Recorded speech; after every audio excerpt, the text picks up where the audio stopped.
Olá pessoal, meu nome é Júnior Freires, mais conhecido como Júnior PB. Sou criador da análise e interpretação de esquemas elétricos de notebook na América Latina e sou ministrante do curso de Engenharia dos Notebooks.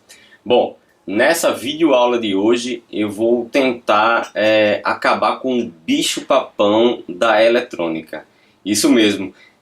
O que eu vejo aí no longo desses anos que ministro aula e que estou na área é que a grande maioria dos técnicos e das pessoas que querem entrar na área tem muito medo da eletrônica. Então essa aula eu vou fazer com que você possa tirar um pouco desse medo, tá? Então vou explicar os conceitos básicos da eletrônica, tá? Voltado para a placa do notebook, tá? Então não vou me aprofundar na eletrônica. Caso você queira se aprofundar na eletrônica, eu indico que você faça um curso do Senai, do Senac, esses cursos que abrangem mais, que levam mais de um ano. Então eu indico você fazer esses cursos caso você queira realmente se aprofundar na área, tá? Bom, então vamos dar início à aula de eletrônica. Espero que no final dessa aula você possa realmente tirar esse medo, esse bicho-papão da eletrônica e entrar na área e principalmente deixar de terceirizar seus serviços por medo da eletrônica, tá bom? Então vamos dar início à aula agora.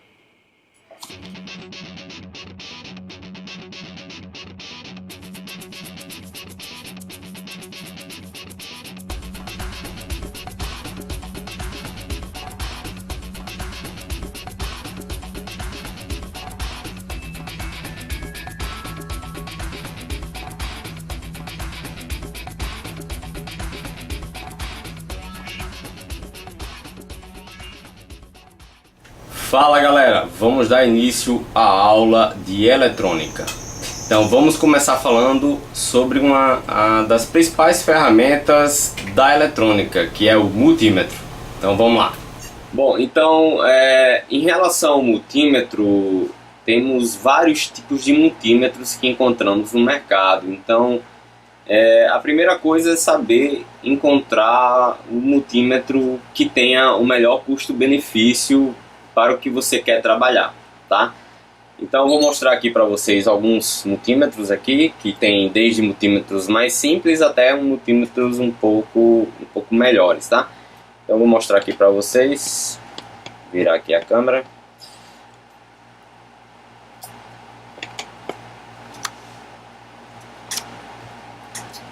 Deixa eu botar aqui na tela para que vocês possam visualizar melhor. Bom, então tá aí, eu tenho aqui três tipos de multímetro, né? Tem esse multímetro aqui, ó. Tem esse multímetro que é um multímetro bastante simples. Você encontra aí na faixa de uns 10, 15 reais. Você consegue comprar esse multímetro. É um multímetro bem básico, tá? Funciona? Funciona. Você pode usar ele? Pode usar ele. Eu recomendo esse aqui? Não, não recomendo. Por que não recomendo? Porque esse multímetro, pelo próprio preço, ele tem algumas deficiências. Por exemplo, às vezes a amostragem dele, né, o que você vai medir não mostra de forma fiel, né? Digamos, você quer fazer uma medição de um circuito que tem lá 3 volts e aqui ele mostra 2.9. Pode acontecer isso, né? Mas no geral ele funciona bem, dá para funcionar com ele tranquilo, mas se você está iniciando a eletrônica e não pode gastar muito, você pode trabalhar tranquilamente com esse multímetro, tá? Sem nenhum problema, né? Apesar dessas dificuldades, o tempo de resposta da aferição às vezes pode demorar alguns segundos e isso, no decorrer do tempo, você vai perceber que atrapalha, tá? Mas, como eu já falei, dá para começar com ele tranquilamente, tá? Nesse outro canto aqui eu também tenho um outro multímetro, ele é um pouquinho melhor do que esse primeiro aqui, tá? Ele é um pouquinho melhor, mas também é um multímetro simples, mas é um multímetro que custa barato, inclusive, ele deve custar no máximo aí uns 30 reais, né? No máximo uns 30 reais, mas é um multímetro que ele já desliga sozinho, isso aí é muito bom, que evita você tá gastando muita bateria, né? Às vezes você esquece ele ligado na sua bancada e aí consome muita bateria. E aí você acaba gastando demais com baterias, né? Mas é um multímetro também que quebra o galho, né? Dá para quebrar o galho também. E no meio aqui da tela temos um multímetro da marca Hikari, tá? É o multímetro da marca Hikari. Tá aqui o modelo dele, né? O HM2090, né? É um multímetro que ele é True RMS, né? O que significa True RMS? Ele vai te dar uma maior fidelidade nas aferições, né? Que foi aquela questão que eu falei sobre esse aqui, né? Que pode acontecer de não te dar uma fidelidade na aferição. Já esse, eu não vou ter esse problema, tá? Outra questão é que eu tenho além da fidelidade nas aferições, eu tenho um tempo de resposta muito rápido. Então, quando eu vou fazer uma aferição, quando eu toco lá naquele bloco que eu quero medir, automaticamente, na mesma hora, no mesmo segundo, ele já me mostra aqui na tela. Ele não tem nenhum tipo de atraso, tá? Fora que ele tem várias outras funções, enfim. Para quem já está na área, já conhece, o ideal é você investir no equipamento melhor, tá? Para quem está começando, pode comprar esses mais baratinhos por enquanto, para ir se acostumando, né? E depois você investe num equipamento melhor, tá? Tem outros multímetros até melhores do que esse, de marcas melhores. O exemplo do Fluke, né? Que é uma das melhores marcas do mundo, não só de multímetro, mas de ferramentais no geral. Então, em relação à marca do multímetro, temos várias aí no mercado, você escolhe a que cabe aí por enquanto no seu bolso e dependendo do que você quer fazer, se quer eletrônica como um hobby, se quer isso como profissão, então vai depender do que você vai querer, mas a princípio todos os três vão te atender tranquilamente, ok? Bom, vamos falar agora do funcionamento do multímetro, tá? Vamos entender quais escalas a gente vai precisar utilizar quando iremos lidar com a placa-mãe de notebook, tá? Eu não vou falar sobre tudo aqui, tá? Até porque o multímetro tem várias funções, né? Tem multímetros que ele mede capacitância, que ele mede corrente elétrica, então alguns fatores, utilitários não vamos falar nesse momento. Vamos tentar focar mais na questão do que vamos utilizar para uma reparação de placa, tá? Então vamos falar aqui de algumas das principais funções do multímetro. Deixa eu aproximar um pouco mais aqui para que vocês possam entender cada item aqui, né? Cada escala, né? Chama de escala. Então aí no vídeo vocês vão ver que a gente tem aqui muitos números, né? Então vamos entender o que cada um desses itens serve, tá? Vamos começar aqui com a escala de tensão contínua, ok? Então a tensão contínua, que é aqui essa DCV, eu tenho aqui o número 2, tenho 200 e tenho 1000. Então, a tensão contínua, vamos primeiro falar o que é uma tensão contínua, né? Então, tem gente que ainda não sabe o que é uma tensão contínua. Então, vamos falar primeiro o que seria uma tensão contínua. Então, veja só. A tensão que vem da rua, né, que tem na tomada aí da sua casa, ela é uma tensão alternada, ok? Por que ela é uma tensão alternada? Porque se dá esse nome de tensão alternada? Porque ela se alterna, ou seja, ela tem picos positivos, e picos negativos. Então ela vai oscilando entre picos positivos e picos negativos, tá?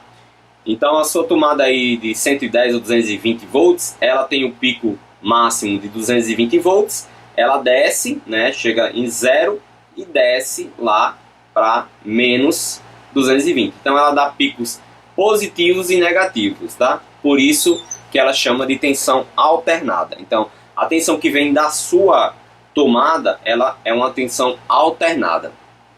Bom, e qual o problema em relação à tensão alternada? A tensão alternada para esses equipamentos, para notebook, os notebooks não funcionam com tensão alternada.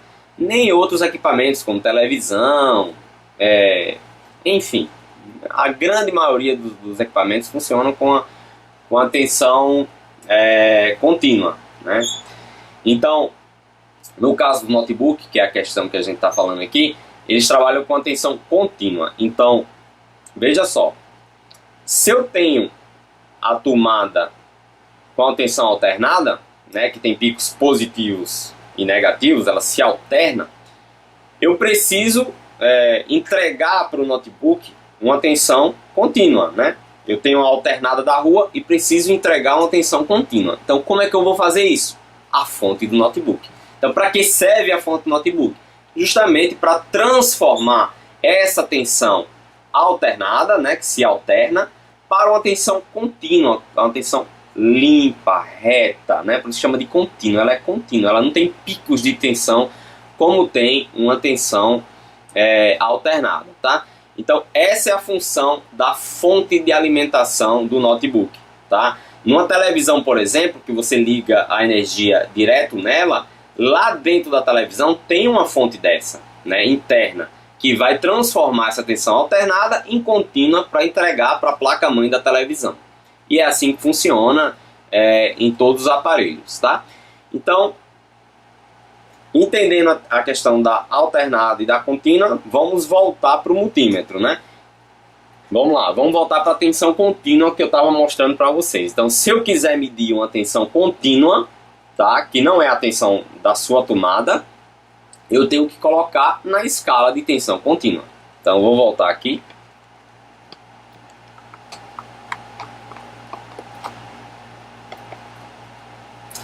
Então, como eu já estava falando, eu tenho aqui DCV, que é a tensão contínua, né, que normalmente em alguns outros multímetros, vou mostrar aqui esse outro multímetro, deixa eu mostrar aqui rapidinho. Nesse outro multímetro aqui, ó, a tensão contínua, ela é o V, né, esse V de voltage em inglês, de tensão em inglês, e veja que tem um traço reto, né, um traço na horizontal, mostrando que ela é contínua. Já o símbolo da alternada, aqui embaixo, ó, eu tenho o mesmo V de voltage e tenho uma espécie de como fosse um tio, né? Desenho de um tio mostrando que ela se alterna, né? O símbolo aqui, ó. Deixa eu ver se dá pra ver melhor. Aqui, ó. Então veja aqui o símbolo, tipo um tiozinho aqui, ó. Mostrando que aqui é para tensão alternada. E aqui em cima eu tenho a tensão contínua. O V de voltage em inglês e o tracinho mostrando a tensão contínua, tá? Nesse multímetro. Nesse outro multímetro, né? Nesse aqui que eu comecei a mostrar, foi especificado aqui, ó, o DCV, tá aqui, ó. DCV, que é a tensão contínua, ok? Então eu tenho aqui 2, tenho 20, 200 e 1000. Então, dependendo o que eu vou medir, eu vou escolher essa escala aqui, tá? Então, se eu vou medir alguma fonte de 19 volts, por exemplo, eu vou escolher a tensão, a escala, né, de 20, ok? Eu vou escolher a escala de 20 volts para fazer essa aferição, ok? E a partir daí, eu vou utilizar as minhas pontas de prova do multímetro, né? Vou utilizar minhas pontas de prova, que no multímetro ele tem os encaixes, né? Ó. No multímetro eu tenho aqui os encaixes da ponta de prova. Eu tenho aqui, ó, o encaixe chamado de COM, né? Que é o terra, que é o preto, tá? Eu vou encaixar aqui no COM. E tenho aqui o vermelho, aqui, ó.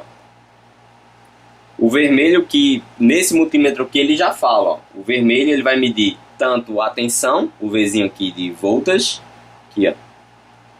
E vou medir também, ó, a resistência, tá? Esse símbolo aqui é símbolo de resistência, é o símbolo de ômega, que eu vou medir a resistência, que daqui a pouquinho eu falo para vocês.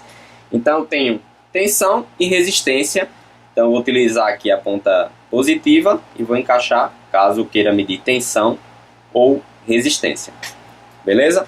Bom, então tensão contínua, acho que já deu aí mais ou menos para vocês entenderem, né? Então se eu for medir qualquer tensão, eu vou escolher aqui qual tensão, né? 20, 200, 1000, né? E vou utilizar minhas pontas de prova, né? Eu vou aterrar a minha ponta de prova, né? Se eu for medir, por exemplo, uma fonte de um notebook, eu vou aterrar na parte metálica do plug, e a positiva eu vou colocar dentro do plug, e aí eu vou conseguir fazer a minha aferição, ok? Então, tensão contínua, muito tranquilo, muito fácil, né? Já a tensão alternada, deixa eu mostrar aqui para vocês, que não é nosso foco, mas vou mostrar aqui rapidinho, que é o ACV, tá aqui, ó, ACV, que eu tenho 2 volts, aqui ó, 2 volts, 50 volts, 200 volts, 700 volts. Então, esse multímetro aqui mede até 700 volts. Então, se eu quiser medir a tensão está na tomada da minha casa, eu vou colocar, se for de 220, eu vou colocar na de 700, né? Se for 110, eu posso colocar na de 200, mas posso colocar na de 700 também. Aqui para medir tensões alternadas, as tensões que vêm da rua, tá? Então, tranquilo, contínua e alternada, fácil, tá? Bom, vamos falar agora sobre a resistência, tá? Vamos falar um pouquinho sobre medir resistência. Então, no multímetro, eu tenho as escalas de resistência, né? Vou mostrar aqui para vocês, que é aquele símbolozinho do ômega, né? Nesse multímetro aqui, ele colocou aqui, ó, vou mostrar aqui para vocês, o Rzinho de resistência, tá? Aqui, ó, o Rzinho de resistência. Em outro multímetro, vou pegar outro aqui, né, só para vocês verem em várias situações, né? Eu acho importante. Já nesse outro multímetro aqui, ó, ele colocou o símbolo de ômega. Aqui, ó, o símbolo de ômega. Então, se eu quiser medir resistência, eu vou medir aqui nesse símbolozinho de ômega, tá? E eu tenho também aqui a escala sonora, né? Tem a escala de diodo e a escala sonora. Então, a escala sonora é a mais utilizada aí quando você quer medir alguma resistência, que na verdade é impedância, mas é muito parecido, né? Resistência e impedância. Então você pode utilizar também o sonoro, né? Que nesse multímetro aqui eu também vou ter, tá? Mas voltando aqui para a resistência, para a escala de resistência, eu tenho aqui, começando com 200 de resistência. Deixa eu focar bem aqui. Eu tenho aqui 200 de resistência, tenho 2K, o K equivale a 1000, então que é 2000 de resistência. Eu tenho 200K, que é 200 mil. Aí eu já venho aqui para 2M, que M já é de milhão, 2 milhões de ohms, tá? Resistência, como é ômega, a gente chama de ohms, tá? E tenho aqui 20M de 20 milhões, tá? Então essa escala a gente chama de escala de resistência. E para que eu preciso entender essa escala de resistência? Então, a escala de resistência ela é muito importante para vários fatores, principalmente para você encontrar curto-circuito, tá? Então, para você encontrar um curto-circuito, você tem que entender a resistência daquele bloco, né? Daqui a pouquinho eu vou explicar para vocês, e também você utiliza essa escala para medir resistores, para saber se o resistor está com aquela resistência correta dele, né? Mas no geral, dificilmente você vai medir um resistor em relação ao notebook, tá? Porque é muito raro, raríssimo acontecer uma alteração no resistor em relação ao notebook, tá? É algo raríssimo de acontecer. Normalmente você vai utilizar a escala de resistência, mas para procurar curto-circuito, tá? Eu vou falar daqui a pouquinho sobre essa questão de curto-circuito para vocês. Bom, vamos mostrar aqui a escala sonora, tá? A gente chama de escala, mas é mais uma opção, né? É a escala de diodo com o sonoro, tá? Deixa eu aproximar aqui para mostrar para vocês. Aqui, ó.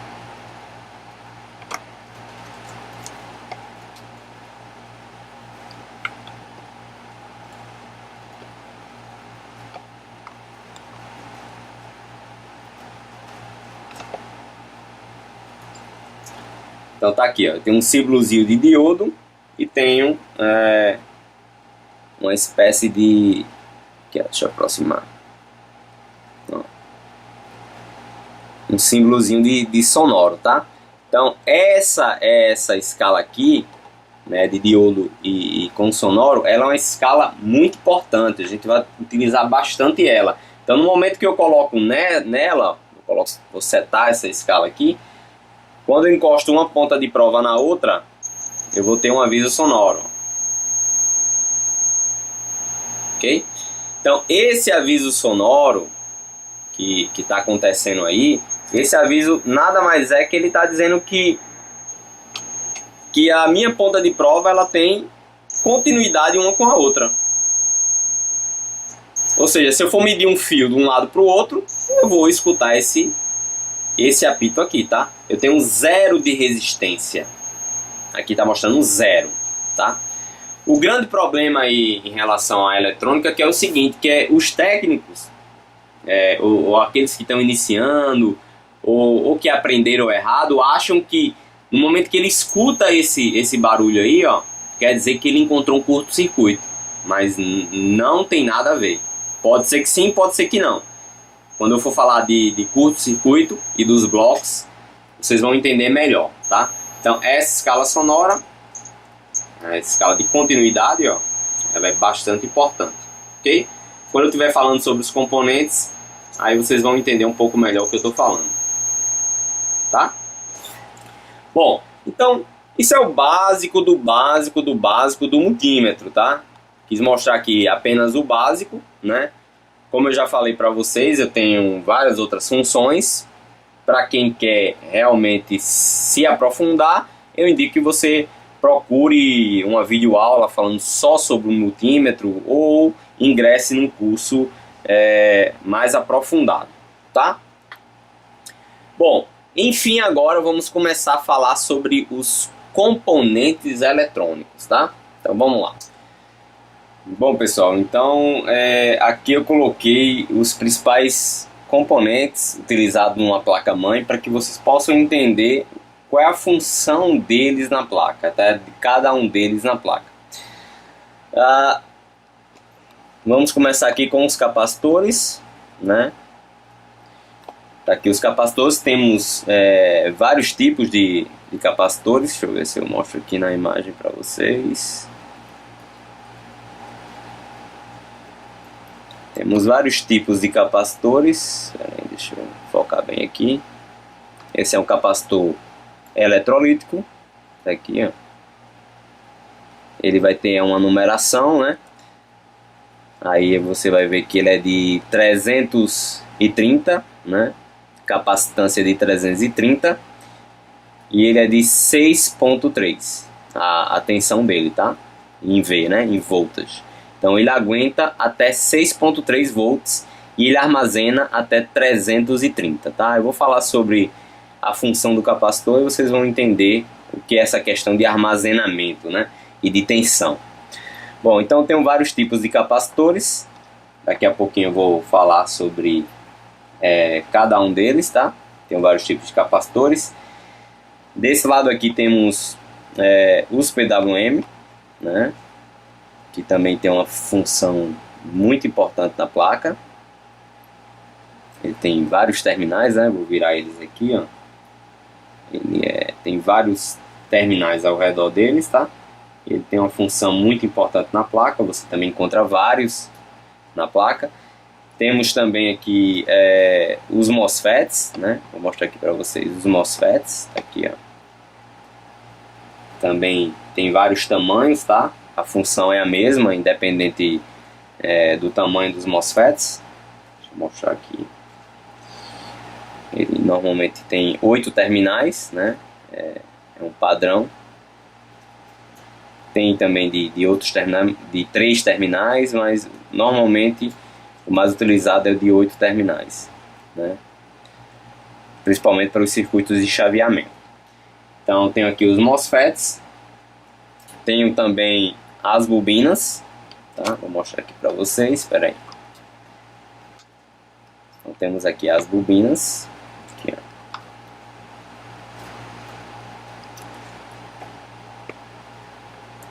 Temos as bobinas, também se encontra bastante nos circuitos, as bobinas, tá? Tem uma função também muito importante, junto com os MOSFETs e o PWM, tá? Eles vão trabalhar em conjunto, vou também explicar isso. E temos aqui, por fim, né, os resistores. Aqui, ó, os resistores. Que em reparação de placa de notebook é o que é menos importante, são os resistores, tá? Depois eu vou explicar por que eles são menos importantes. Bom, então, esses aqui são os principais componentes, ok? São os principais componentes, os capacitores, PWM, MOSFETs, bobina e os resistores. Então, são os principais componentes da placa. Então, para que você comece a consertar uma placa, você tem que conhecer bem esses componentes, saber a função deles na placa, para daí então começar realmente o conserto, tá? Então, não tem como você querer consertar algo se você não entende dos componentes eletrônicos e da eletrônica. Isso é o básico para você pensar em começar a consertar, tá? Então o conserto nada mais é do que você juntar a eletrônica, junto com o conceito do funcionamento do equipamento em conjunto com o esquema elétrico. Então, se você sabe como os componentes funcionam, se você entende da eletrônica e sabe como os componentes funcionam, se você entende da placa e sabe como a placa funciona, os estágios da placa, em conjunto com a planta baixa, com o esquema elétrico, é aí que vem o conserto. Sem isso, não tem conserto. Sem isso, é puro macete, receita de bolo. É tudo o que você não deve ter, é isso. Você vai consertar na doida, no macete. Então, o nosso intuito do curso de engenharia dos notebooks foi sempre fazer com que as pessoas realmente entendam do circuito. Tá? Entendam o que cada componente está fazendo ali. E principalmente entenda da sequência do funcionamento do equipamento. Sem a sequência do funcionamento, esqueça, não vai ter como consertar, tá? Bom, vamos falar agora individualmente sobre cada componente desse aqui, tá? Eu vou começar falando sobre os capacitores. O que é que os capacitores estão ali na placa? Para que eles servem, né? Então vamos entender o funcionamento do capacitor, tá? Vamos lá.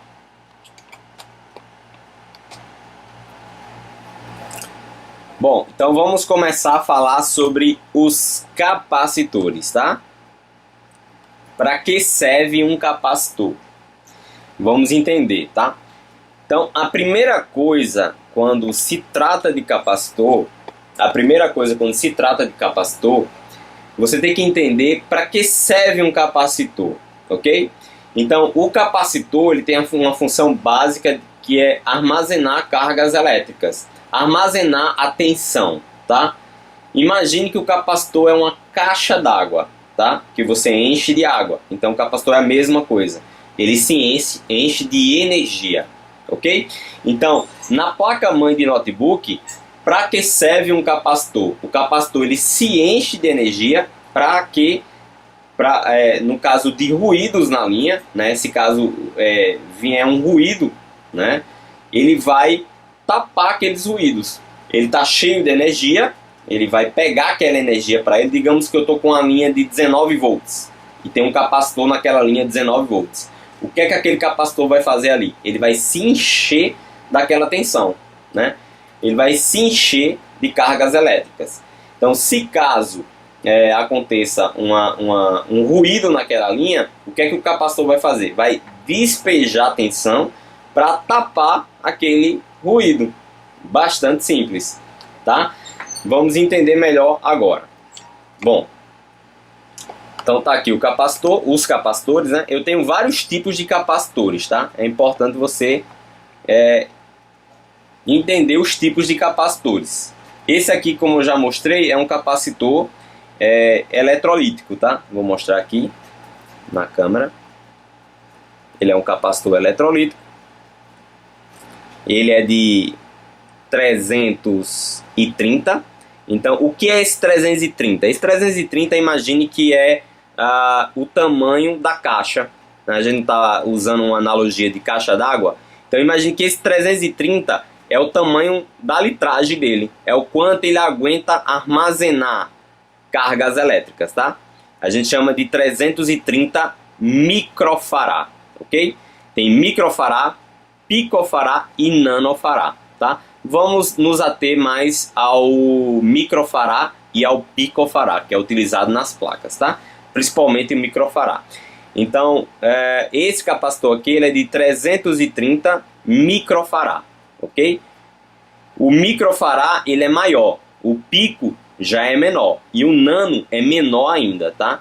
Então, os notebooks trabalham com picofará, que são os capacitores bem pequenos, e o microfará, que é um capacitor normalmente um pouco maior, tá? Então, esse capacitor aqui, por exemplo, é um capacitor eletrolítico, ele armazena 300...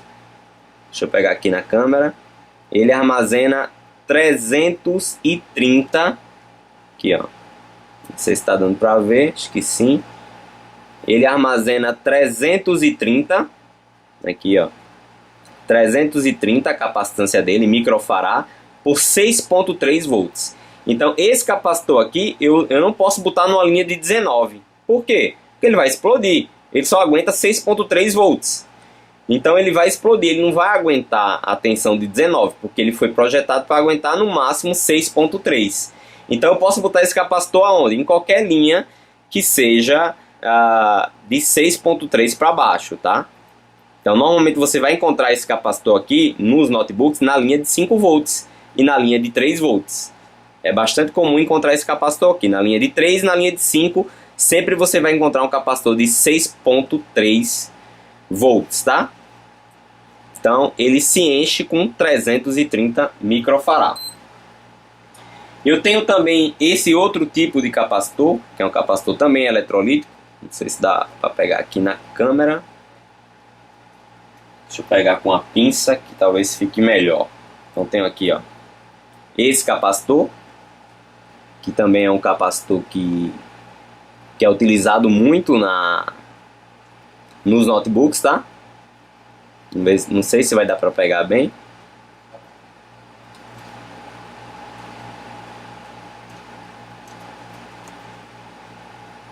Mas esse capacitor é um capacitor eletrolítico também, né? Ele é no formato SMD. Por que a gente chama de SMD? Porque ele é soldado numa superfície plana, ou seja, ele não ultrapassa a placa.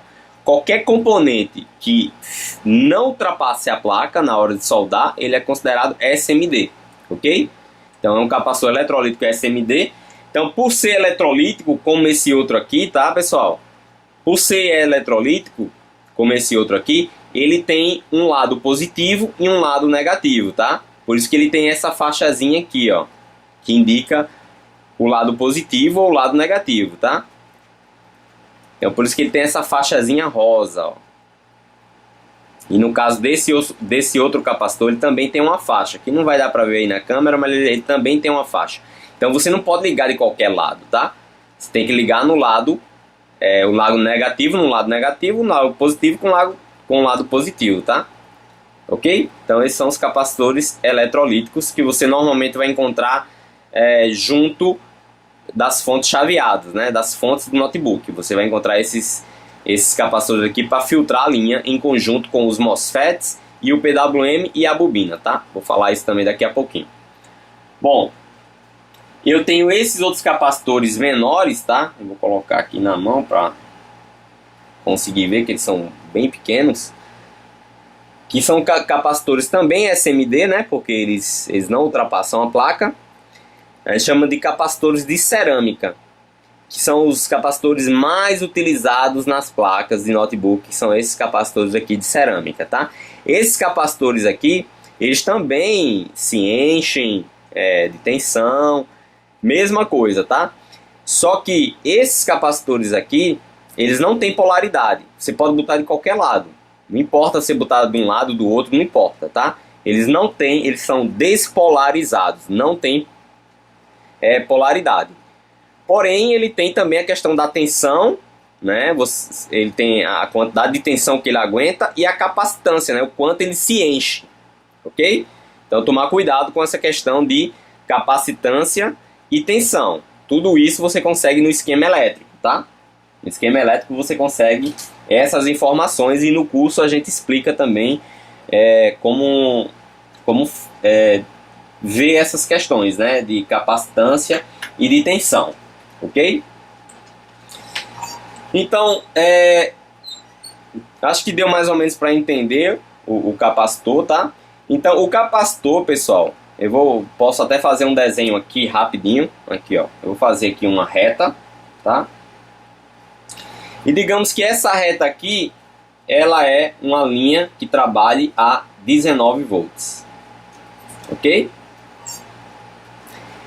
Ela trabalha a 19 volts.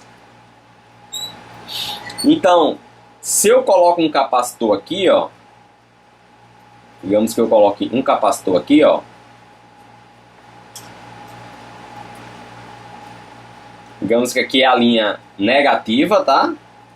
Aqui, ó, ele é ligado na linha negativa e ligado também na linha positiva, ok? Então tá aqui o desenho do capacitor. Então, quando essa tensão chegar até esse capacitor, primeiro que esse capacitor ele tem que ser de quantos volts? Ele não pode ser menos que 19, né? Senão ele vai explodir. Ok? E a capacitância dele depende do engenheiro, né? Se o engenheiro quis colocar aqui um capacitor de, sei lá, 10 microfarad, que é o símbolo é UF, 10 microfarad. Então, quando essa tensão chegar nesse capacitor, ele vai se encher dessa tensão. Ok? Ele vai se encher. Então, se caso nessa linha aqui venha algum ruído, ele vai indo preencher esses ruídos. Então, ele se enche e se esvazia. Então, ele fica nesse jogo de encher e esvaziar para manter a linha sempre estável, sempre contínua, tá? Para manter sempre a linha contínua, ok? Então, esse capacitor ele tem um positivo e um negativo. Quando ele entra em curto-circuito, né? Quando ele entra em curto-circuito, ele une o positivo com o negativo, tá? Vai acontecer essa união. Então, o capacitor ele tem um material aqui no meio dele, né? Um material dielétrico no meio dele que não deixa o positivo encostar no negativo, tá? Ok?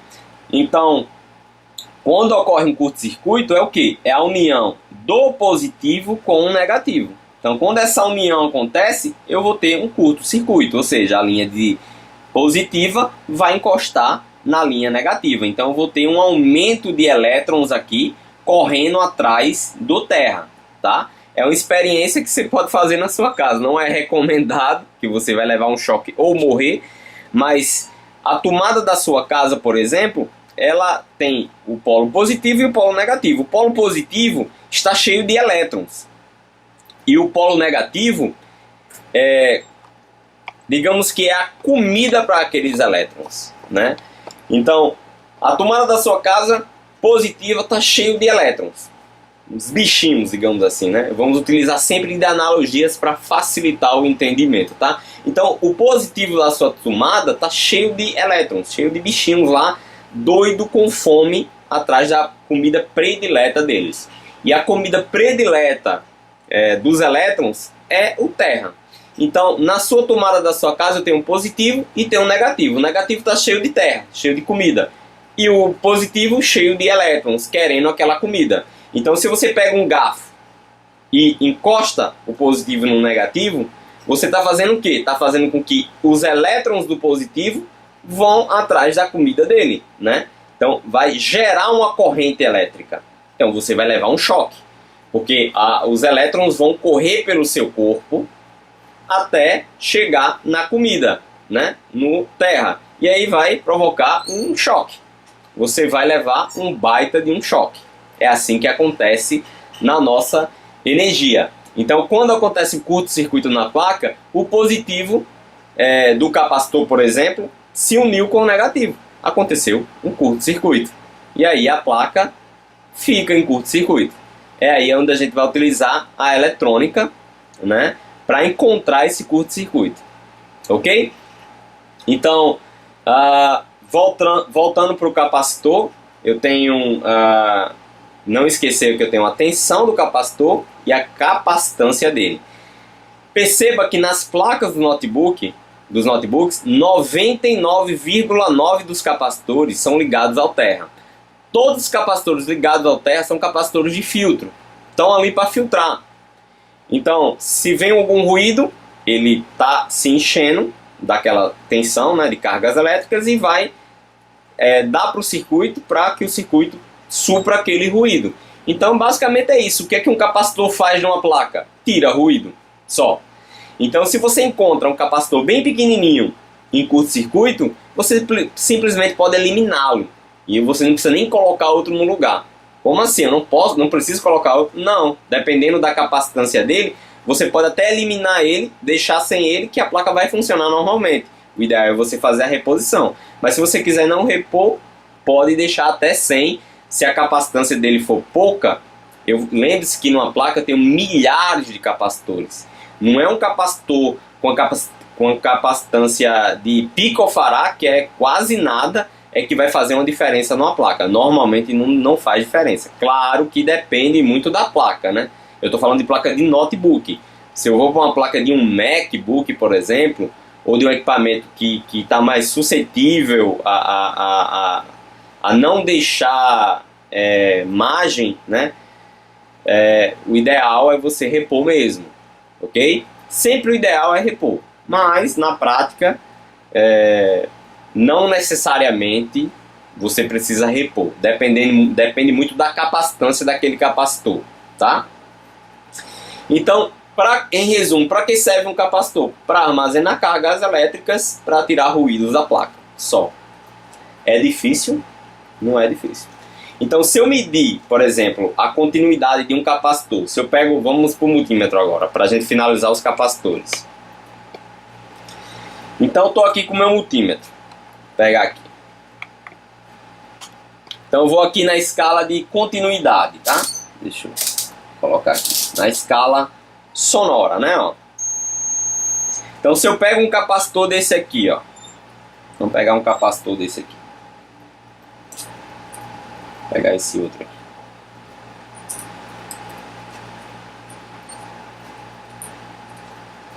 Vou botar ele aqui em cima, aqui, ó. Então, eu tô com esse capacitor aqui em cima, ó. Então, eu vou medir de um lado para o outro dele. Lembre-se que tem um material dielétrico aqui no meio. Então, se eu tocar de um lado para o outro para ele, não vai emitir nenhum aviso sonoro.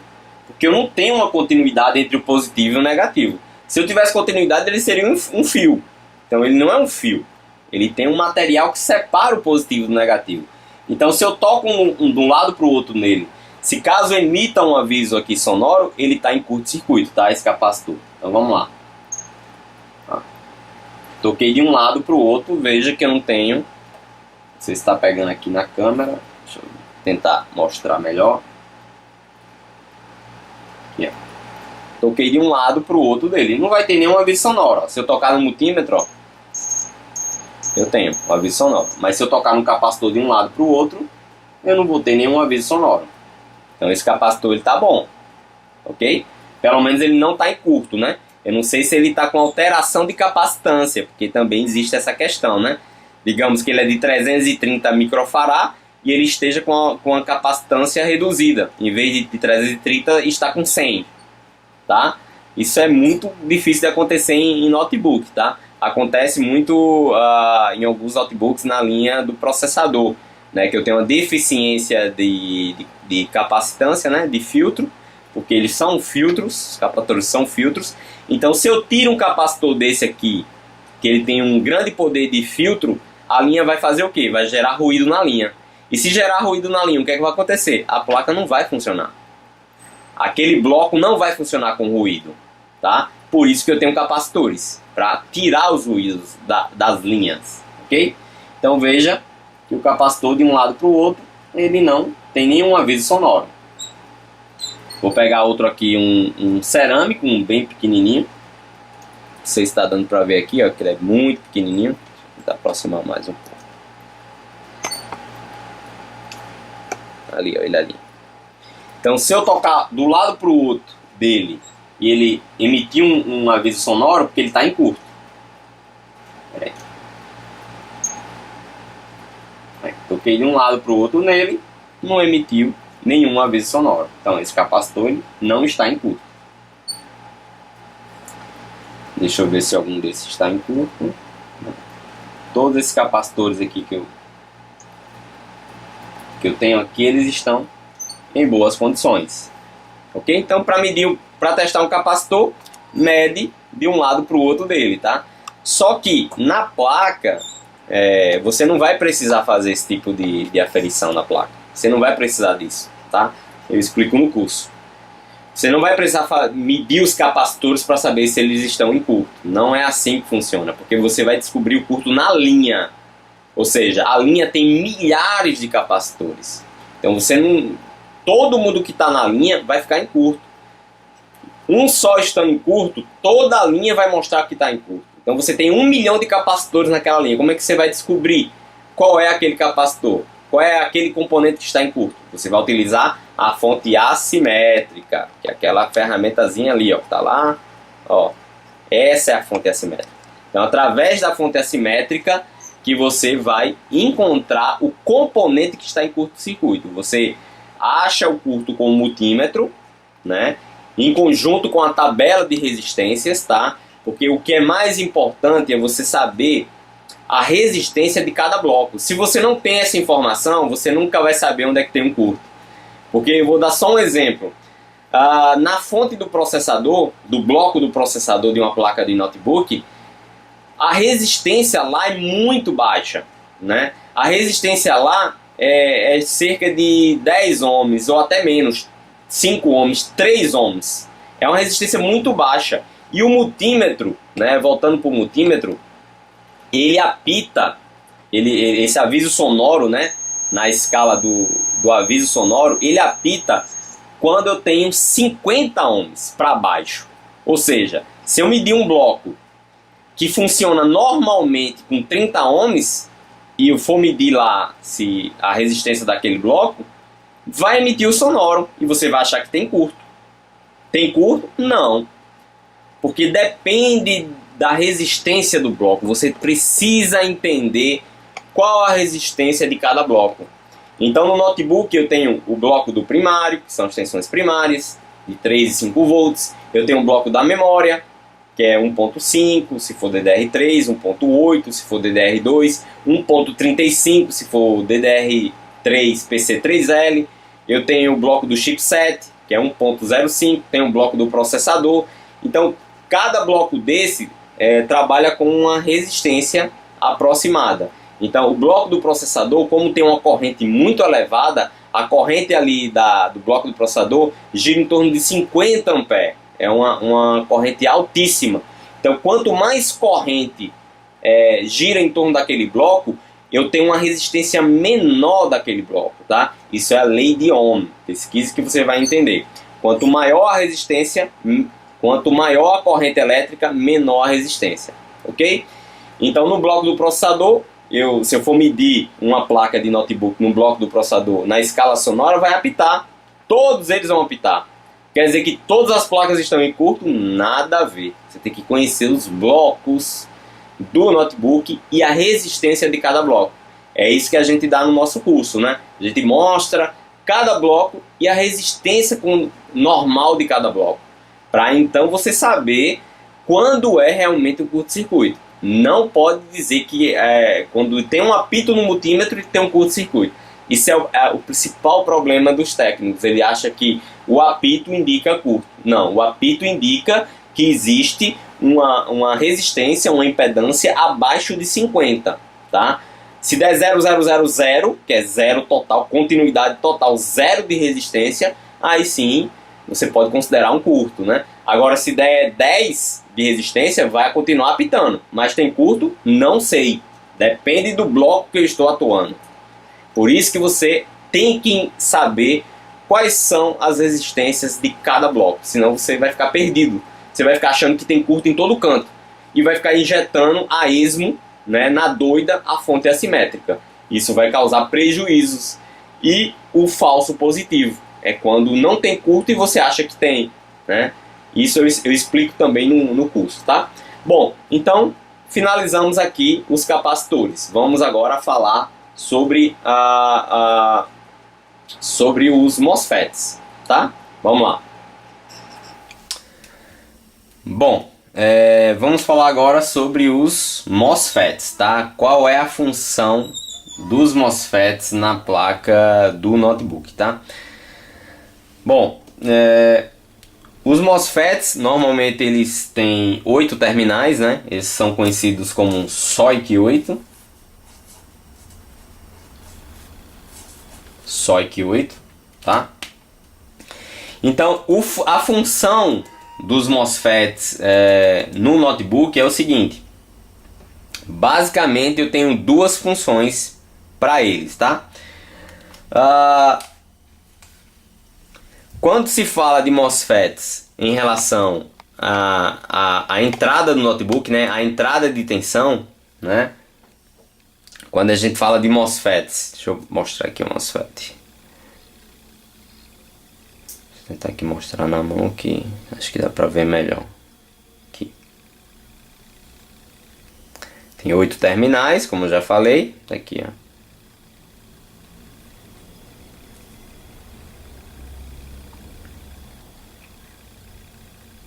Então no notebook, pessoal, o MOSFET ele vai ter uma função de repasse de tensão, tá? Ele vai ter uma função de repasse de tensão. Como assim? Eu vou desenhar aqui rapidamente um MOSFET, tá?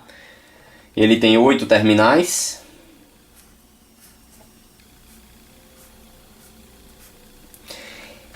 Três terminais serão o source, tá? Vou botar a letra S aqui de source.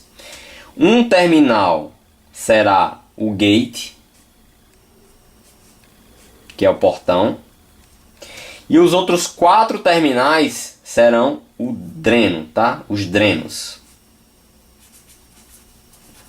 Então, basicamente, o MOSFET eu tenho 3 terminais. Apesar de eu ter 8, mas na verdade eu tenho 3.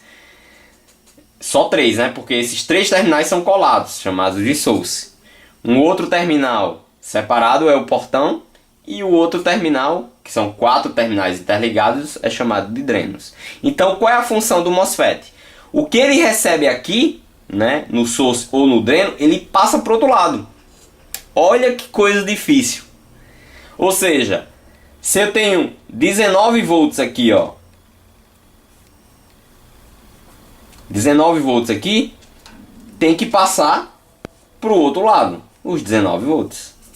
Ponto final. Essa é a função do MOSFET, repasse de tensão. Ok? E quem vai comandar esse repasse de tensão? O portão. Ok? Então aí nas aulas vocês vão entender, né? Como é que faz para o portão abrir, porque esse portão ele tem que abrir para a tensão passar, tá? Quando é que ele vai fechar? Vocês vão entender isso aí no curso. E existe uma aula só falando sobre os MOSFETs, né? Os tipos de MOSFET, MOSFET canal N, canal P. Dependendo do tipo de MOSFET, ele vai abrir e fechar o portão de forma diferente, tá? Mas no geral o MOSFET ele faz isso. Ele tem uma tensão do lado e repassa para o outro de acordo com o portão, ok? Se o portão ordenar que ele passe, ele passa.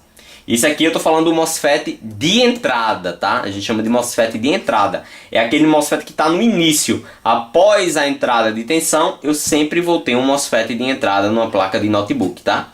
É meio que padrão. E esse MOSFET de entrada tem essa função. Perdão. Então ele tem essa função de repassar a tensão para o outro lado.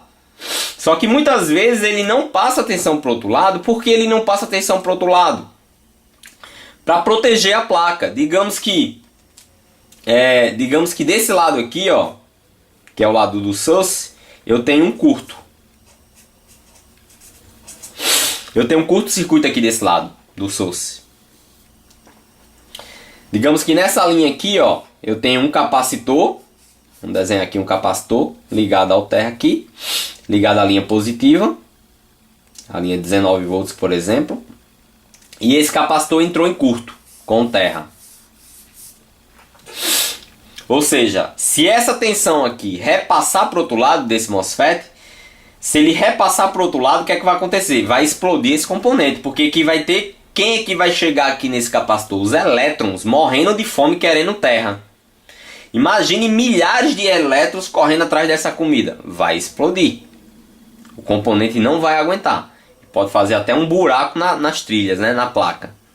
Ok? Então, para evitar essa explosão, o que é que o MOSFET faz? Fecha o portão. Para não deixar a tensão passar. Simples. Só que os técnicos acham que porque a tensão não está passando, o defeito é no MOSFET. Tem nada a ver. Na verdade, ele está ótimo, perfeito. Ele está protegendo a placa e você acha que o defeito é o MOSFET? Nada a ver. Né? Pode ser o MOSFET, claro que pode. O defeito nessa saturação dele, né? Na passagem de tensão de acordo com o portão. Pode ser um defeito? Pode. Mas 99% não é defeito no MOSFET. Normalmente é curto-circuito ou alguém que controla o portão, tá? Lembre-se que aqui eu tenho um carinha que controla, né? Eu tenho um porteirozinho aqui, ó. Eu tenho um carinha que manda esse portão abrir ou fechar. Eu tenho esse porteiro aqui, ó, controlando esse portão. Ok? Então, às vezes pode ser esse porteiro aqui que esteja com preguiça, enfim. Então, essa é a função dos MOSFETs na placa, tá? Essa é a função dos MOSFETs na placa. O MOSFET de entrada, tá? Que fique bem claro. Por que eu estou falando o MOSFET de entrada? Porque a gente tem outros MOSFETs, que é os MOSFETs dos blocos das tensões, tá?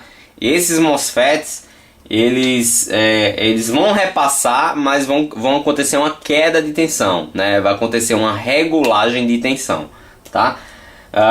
Em conjunto com o PWM, né? Então esses MOSFETs eles não vão acontecer exatamente esse repasse aqui, né? O que tem de um lado você não vai encontrar do outro, tá? A gente chama isso de fonte chaveada, né? Que é utilizando dois MOSFETs, né? Um PWM, uma bobina e um capacitor. Então, usando praticamente tudo da eletrônica, a gente vai ter uma formação de um bloco, de uma fonte, né? Que é a fonte da memória, do chipset, do processador. Então, essas fontes são compostas de PWM, dois MOSFETs, uma bobina e um capacitor. Eu vou explicar depois no final, todos eles juntos funcionando para vocês entenderem. Só fique claro que essa questão de repasse aqui, normalmente a gente vai ver isso aqui nos MOSFETs de entrada, tá? Na verdade, em todos os MOSFETs, com exceção dos MOSFETs dos blocos das fontes chaveadas, tá? Que é a fonte da memória, do processador. Esses MOSFETs não funcionam exatamente assim, tá? Porque não vai ter aí só um porteiro controlando, vai ter toda uma estrutura controlando isso aqui para regular a tensão. Então é um pouco diferente. Mas os MOSFETs da entrada e outros MOSFETs funcionam assim como eu coloquei aqui nesse desenho. Beleza? Bom, vamos falar rapidinho aqui agora sobre as bobinas, ok? Vamos começar a falar das bobinas agora. Vamos lá, vamos falar sobre as bobinas, tá? O que é as bobinas, para que elas servem na placa do notebook? Para que ela serve, né? Para que ela é utilizada na placa do notebook? Bom, a bobina, na verdade, é uma espécie de fio, né? É um fio, é um pedaço de fio. Só que enrolado, né? É um enrolamento, mas é um pedaço de fio. Se eu for medir no multímetro, na escala de continuidade aqui, ó, vou pegar aqui o multímetro.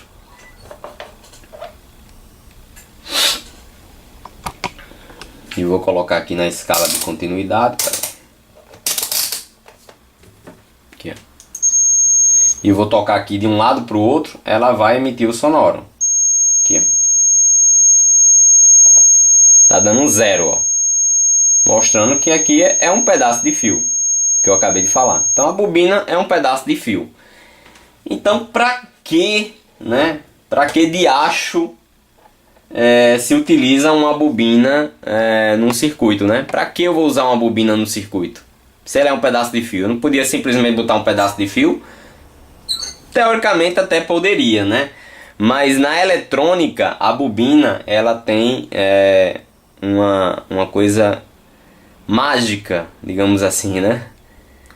Então a bobina, ela tá ali no circuito para retirar possíveis tensões alternadas ou ruídos. Então a função da bobina, na verdade, ela é, na eletrônica, ela é inibidora de tensão alternada. Agora vai começar a cair a ficha, né? Vai começar a cair a ficha, porque veja só, se você pegar um notebook e você olhar após a entrada do notebook, você vai encontrar uma bobinazinha lá, pequenininha, não como essas aqui que eu mostrei que são maiores, mas você vai encontrar uma bobina lá, normalmente PL, tá? Depois eu vou falar sobre essas nomenclaturas, né, na placa. Na placa-mãe as bobinas são conhecidas como PL ou apenas L. Então logo na entrada do notebook você vai encontrar uma bobina. Por que aquela bobina está ali, né? Por que eu não poderia botar simplesmente um pedaço de fio ao invés de uma bobina? Ela está ali justamente para inibir uma possível tensão alternada. Como a gente falou no início do vídeo, a tensão alternada vem da rua e ela é transformada em contínua na medida que passa pela fonte do notebook e a fonte entrega a tensão contínua para o laptop. Mas você imagine que a sua fonte esteja com uma deficiência e por algum problema da sua fonte do seu notebook, essa fonte entregue uma tensão alternada, com alguma alternância lá para o notebook. Porque o notebook ele está pronto para trabalhar com tensão contínua, mas de repente recebe uma tensão alternada. E aí? O que é que vai acontecer? Vai explodir os componentes. Os componentes eles estão prontos para trabalhar com tensão contínua e não com alternada. E é aí que entra a função da bobina. Por isso que nos notebooks você tem uma bobina na entrada. Por quê? Para inibir uma possível falha do seu carregador. Se vier uma tensão alternada, a bobina vai impedir que aquela tensão passe, tá? Que aquele ruído passe. Então por isso que eu tenho bobina nos notebooks, né? Nos blocos também, nos blocos das fontes, eu sempre vou ter uma bobina, né? No bloco do primário, quando eu vou medir o primário, eu vou lá medir na bobina do primário, tá? A bobina vai ter lá a tensão do primário, mas por que aquela bobina tá ali? Porque se caso vier uma tensão alternada ou alguma tensão com ruído, né? Aquela tensão, por exemplo, de 3 volts, que vai alimentar várias partes da placa de forma contínua, com a tensão contínua, se vier uma alternada, vai explodir todo mundo. Então a bobina vai estar ali de forma estratégica, justamente para quando entregar aquela tensão de 3 volts, se aquela tensão vier com ruído, a bobina vai filtrar o ruído em conjunto com o capacitor, tá? Eu vou falar isso daqui a pouco, mas a função da bobina é inibir tensões alternadas, inibir ruídos. Então sempre que você encontrar uma bobina numa placa, agora você já sabe porque ela está ali. Ela está ali para inibir ruído. Se você tira ela e põe um fio no lugar, o que é que vai acontecer? Se vier um ruído, a placa não vai funcionar. Então se você tem um bloco lá da fonte da memória, você vai ter lá a bobina responsável pelo bloco da memória, né? Todos os blocos das tensões vai ter sua bobina. Então para que o engenheiro ponha aquela bobina ali? Para evitar algum tipo de oscilação na tensão, né? Para que a tensão realmente fique contínua. Então ele põe uma bobina ali para filtrar. Então ela é um fio, digamos que um fio mágico, né? Que filtra tensões alternadas. Então se eu tiro aquela bobina e ponho um fio, se vier uma tensão alternada, vai desarmar o circuito, né? Ou explodir alguma coisa, ok? Então, tranquilo aí a função da bobina. Espero que tenha ficado claro. Vamos falar agora sobre o PWM.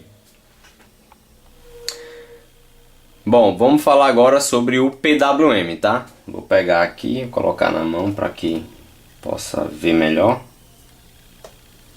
Tá aqui o PWM. São bem pequenos, vários terminais. Então, o PWM na placa do notebook, ele vai servir para quê? Para gerar as tensões dos blocos, tá? Então, as tensões dos blocos normalmente são geradas com o PWM, mas o PWM ele não trabalha sozinho. O PWM ele trabalha com os MOSFETs, trabalha com a bobina e trabalha com o capacitor, tá? A junção de todos eles vai formar o bloco da fonte do notebook, ou seja, o bloco do primário, o bloco da fonte da memória, o bloco da fonte do chipset, o bloco da fonte do processador. Todos esses blocos dependem de um PWM, dos MOSFETs, da bobina e do capacitor, tá? Isso aí a gente chama de família fonte chaveada. Então todo bloco a gente chama de fonte chaveada e é necessário todos esse conjunto de componentes para que eu forme essa fonte, tá? E o PWM é o coração dessa fonte. É ele que faz as coisas começarem a funcionar, tá? Ele é que vai comandar os MOSFETs. Então ele é o coração da fonte chaveada. E eu vou mostrar para vocês. Eu quis mostrar aqui o PWM só para vocês verem ele fisicamente. Mas no curso de engenharia dos notebooks eu explico todo o funcionamento do PWM. Então não vou me ater a isso agora, tá? A minha proposta aqui é apenas mostrar o PWM, ok? Eu vou mostrar como é que funciona a formação do bloco. Mas antes disso, para finalizar a parte de eletrônica, eu vou falar agora sobre os resistores, tá? Bom pessoal, vamos falar aqui sobre os resistores, tá? Como eu falei no início do vídeo, eles não são tão importantes no caso dos notebooks, tá? Porque eles não dão um problema. É muito difícil você encontrar uma alteração num resistor. Você pode até encontrar um fusistor aberto, né? Um fusistor que é diferente, né? Mas um resistor alterado é bem difícil de você encontrar num laptop, tá? Então você não vai se preocupar tanto com os resistores, ok? Bom,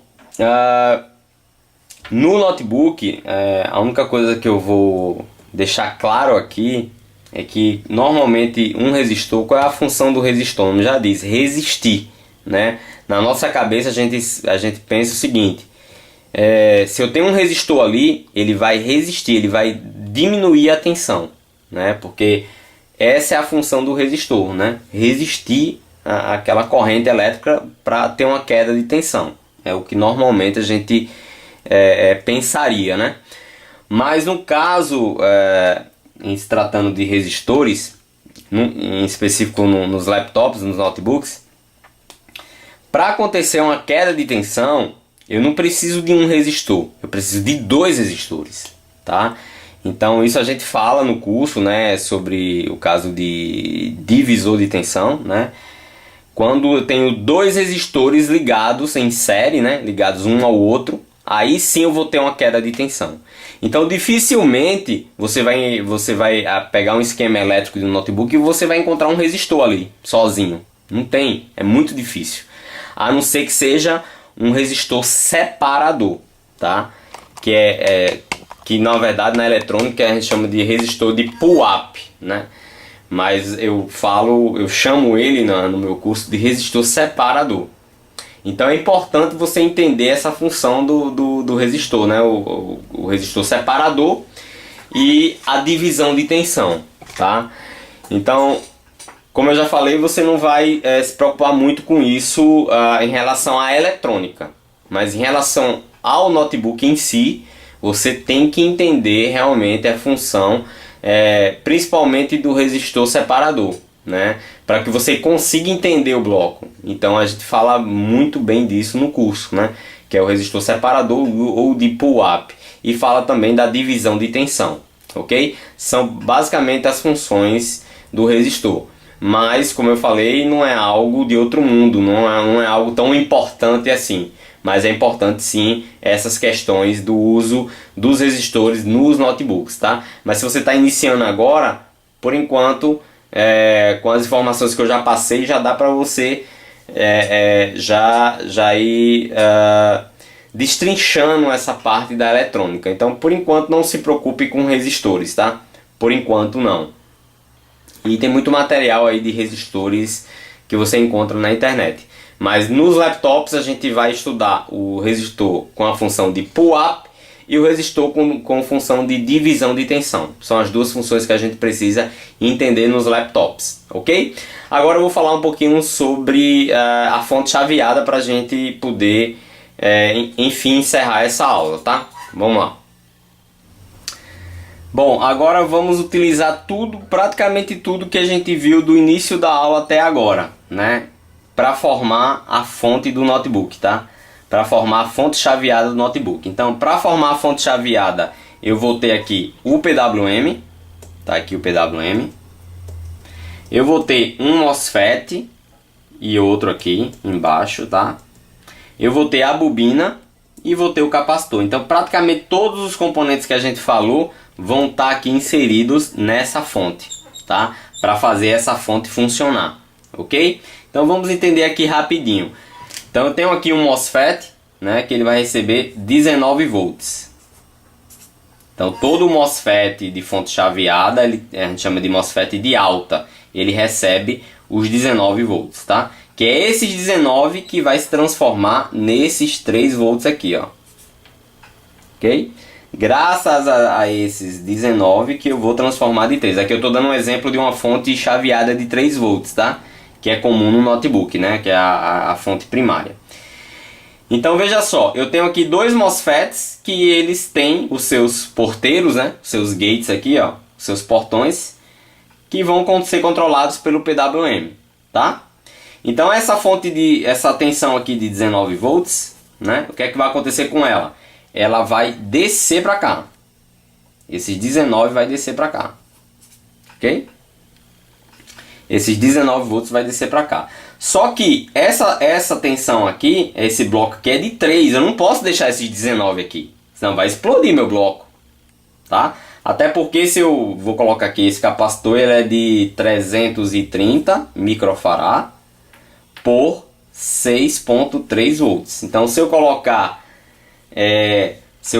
aqui 19, vai explodir esse capacitor e explodir toda essa linha. Então esse 19 que ele desceu para cá, ele não pode ficar aqui. É por isso que eu tenho esse outro MOSFET aqui, que é chamado de MOSFET de baixa, tá? Que é esse MOSFET que está aqui embaixo. Esse MOSFET aqui, ele é ligado ao terra, tá? Ele é ligado ao terra. Então esse MOSFET aqui, ele vai ter a função de pegar esses 19 e tirar fora e deixar apenas o que eu quero, que é os 3 volts. Então para isso acontecer, eu preciso dos dois MOSFETs e o PWM é que vai fazer isso. É que vai saturar os MOSFETs, né? E vai mandar aqui uma onda quadrada para esses portões, para que esses MOSFETs eles saturem sem parar. Eles saturem sem parar, né? Eles repassem a tensão sem parar, né? E o que ele não quer de tensão, ele joga por terra para deixar constantemente aqui uma tensão de 3, né? Porque esse circuito foi projetado para ter 3. Então ele vai entregar para a bobina 3 volts. Ele vai entregar para a bobina 3 volts, só que vai entregar uma tensão repleta de ruído aqui, ó, para a bobina. Ele vai encontrar 3 volts aqui, ele vai mandar 3 volts para cá, mas repleto de ruído. É por isso que a bobina vai estar aqui. Porque a bobina, quando esses ruídos passarem para a bobina, vai chegar aqui, ó, 3 volts contínuos. 3 volts limpinhos vão chegar aqui, ó. Passou da bobina, a bobina vai travar essa briga que fica acontecendo aqui entre os MOSFETs, né, de alta e baixa. Então a bobina vai travar essa oscilação que foi entregue para ela e vai entregar uma tensão contínua aqui do outro lado, limpinha. Se entregar a tensão com um certo ruído aqui, ó, um pouquinho de ruído ainda, até porque o ruído desse lado aqui é gigante, né? Quando entregar com ruído, quem que vai entrar em ação? O capacitor. O capacitor vai se encher de tensão para tirar esse ruído aí, para que no final da história entregue uma tensão de 3 volts completamente limpa, contínua, completamente contínua. Então é isso que como funciona um bloco de um notebook. Então veja que a eletrônica tudo aquilo que eu empreguei está aqui, ó. E aí vamos a algumas situações só para finalizar. Se esse MOSFET aqui de alta, aqui, ó, se esse MOSFET que recebe 19, ele entrar em curto, eu vou precisar saber, medir se ele está em curto? Não. Porque se ele entrar em curto, ele vai matar a tensão de 19. E quem que vai morrer? O carregador do notebook.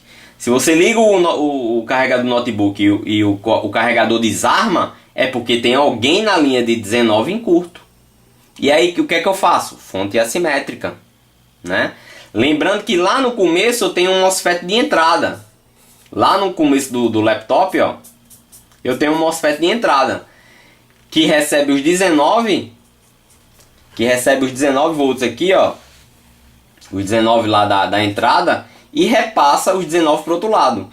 Se ele vê que tem um curto aqui nessa fonte chaveada, né, que eu estava fazendo aqui, se ele vê que tem um curto aqui, o que é que o porteiro aqui desse MOSFET de entrada vai fazer? O porteiro vai fechar o portão para que os 19 não passem para cá. Entendeu como funcionam as coisas? Porque se ele deixar passar, vai explodir esse componente. Então, normalmente ele nem deixa passar a tensão. Então, se eu for medir aqui essa linha aqui, ó, essa linha do outro lado do MOSFET de entrada, eu vou ter uma resistência lá embaixo, bem baixa. Mas o importante é você conhecer a resistência dessa linha. Como é que eu posso determinar que aqui tem um curto se eu não sei qual é a resistência normal dessa linha? É por isso que tem a tabela de resistências que eu entrego no curso, tá? Sem isso você não tem como determinar se tem curto ou não. Ok? Então, pessoal, a eletrônica não é difícil. A eletrônica é muito fácil. Como tudo na vida, quando você começa a primeira vez entrar em contato com a eletrônica, você fica desesperado sem entender. Mas é muito tranquilo, é você entender do funcionamento do multímetro, né? Saber como utilizar o multímetro e entender cada componente eletrônico, né? Que aí, enfim, a gente pega aqui uma placa, né? E aí a gente vai ter tudo isso que a gente falou, vai estar aqui, ó. Tudo que, ó, veja que eu pego a placa aqui, ó, eu vou ter aqui, ó, várias bobinas, tá vendo? Cada bobina dessa é uma tensão na placa. E veja aqui, ó, sempre do lado de uma bobina eu vou ter o quê? Dois MOSFETs, ó, que é um de alta e outro de baixo. Eu sempre vou ter um capacitor de filtro. E eu sempre vou ter o PWM para controlar os MOSFETs. Então veja que sempre que você encontrar uma bobinazinha, você vai encontrar aquele bloco ali, você vai encontrar os dois MOSFETs, vai encontrar o PWM e vai encontrar aqui, ó, o capacitor de filtro. São os blocos das fontes do notebook. E não só notebook, pessoal. Todos os aparelhos funcionam assim. Placa-mãe de desktop, celular, tudo funciona dessa forma aqui, através de blocos. Tá? É porque as coisas vão ficando cada vez menores. Então, por exemplo, tem casos aqui que o PWM, que os MOSFETs, o de alta e o de baixo, os dois MOSFETs, já vem dentro do PWM. Então, do lado de fora eu só vou ter a bobina, por exemplo. Então, eles estão cada vez diminuindo. Então, quando você olha para uma placa de um notebook, você já começa a olhar ela de forma diferente, né? Tem aqui capacitores com funções de filtro. Eu posso pegar aqui capacitores bem pequenos, né? Vou pegar aqui capacitores bem pequenos.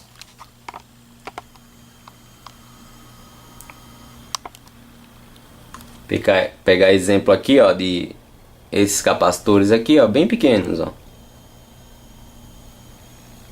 Então, qual é a função desses capacitores? Filtro. Veja que eles são cerâmicos, eles não têm polaridade. De um lado vai estar no terra, do outro lado um positivo, né? Os dois lados não podem estar aterrados, né? Cuidado com a questão do aviso sonoro, tá, pessoal? O sonoro não quer dizer exatamente curto, depende do bloco, tá? Então agora quando você pegar uma placa, você já vai ver de forma diferente uma placa. Quando você vê vários capacitores na placa, você pode medir os capacitores, você vai ver que um capacitor vai estar ligado ao terra. Um lado do capacitor vai estar ligado ao terra. Então pode pegar aqueles vários capacitores que você está vendo ali, vocês vão ver que todos eles estão ligados ao terra, porque eles são filtros. Essa é a função do capacitor. O MOSFET ele tem a função de repassar a tensão.